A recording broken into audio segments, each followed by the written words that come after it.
Good morning, day 42. Just finishing up my walk this morning on this beautiful, beautiful day.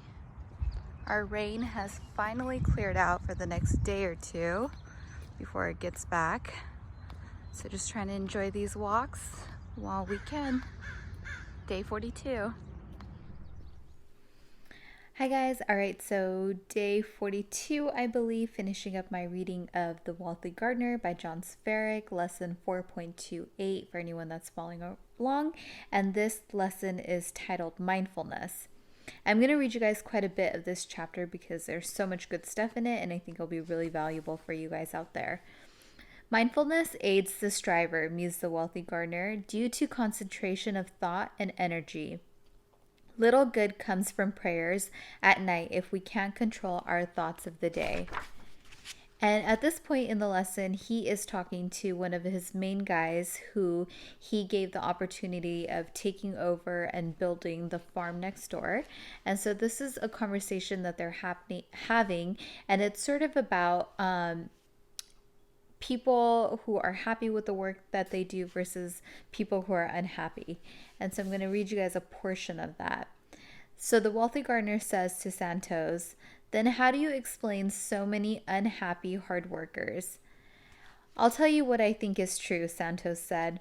"It's because they have no purpose. Work can be heaven or hell based on why we think we're doing it.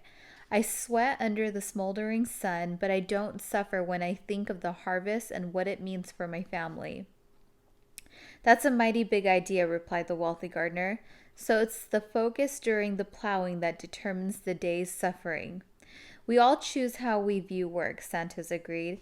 "I see kids start at a farm without any work experience. What do? They dwell on the drudgery of work. They suffer with self-pity, and it causes exhaustion in their bones." "What do you advise them to do?" Santos chuckled. "I tell them to suck it up and grow a set." "And when that doesn't do the trick?" "I tell them to focus," Santos said, "on one task at a time. And if they ever get tired, then focus on why they're doing the work in front of them. With more focus, they can do their best work, and they also forget to be miserable. And I tell them to be grateful for the day." Mindfulness, attention on the present, awareness on the here and now.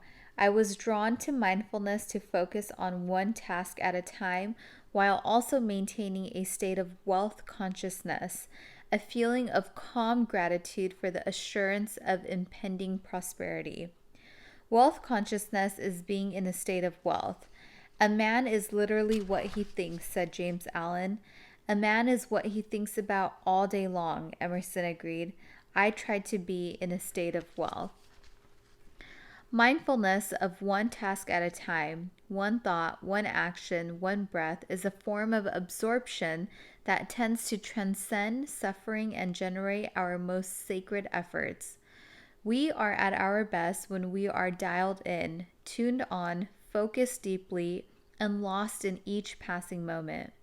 "There is a voice inside of you," said Shel Silverstein, "that whispers all day long. I feel this is right for me. I know that this is wrong.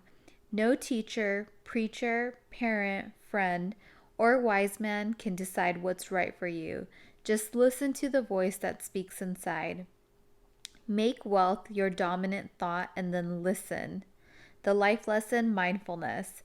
I learned to regulate my daily consciousness and to live each moment with gratitude of wealth. I'm just going to reiterate that last line because I thought that was so important. Make wealth your dominant thought and then listen. So yeah, that was just really good. And I think, mindfulness, or in other words, awareness of what your thoughts are. I think that most people out there, that's something that they really struggle with. You're not tuned in with what you're thinking about as moments pass on, as days pass on, as hours pass on. And before you know it, you kind of get lost in that and you lose that sense of awareness, that sense of knowing exactly what it is that you're doing. That feeling of focus is just not there. And so mindfulness seems to be a key factor in having that wealth consciousness, and you must have that wealth consciousness to really attain any type of prosperity at any point in life, is what I'm learning through this book. And on that note, I think that this chapter did a great job in explaining mindfulness far better than what I could do. So hopefully for some of you guys out there, you find this helpful and valuable, and just a great reminder to really pay attention to what goes on in your mind in any given moment throughout the day. And as you become more aware of that, you can really begin to control that and focus that so much better. And on that note, that is it for day 42, I believe, of the 75-day challenge. Again, a link to this book is in my description down below. You can order it on Amazon. It's such a great book, and it's such an easy read. I can't recommend it enough. And if you're curious about the 75-day challenge, check out the link in my description as well. And Andy Frisella, the creator of the challenge, is actually redoing the challenge himself right now. So follow him on Instagram for some great content there as well. Take care, guys. Good night. I'll talk to you guys tomorrow.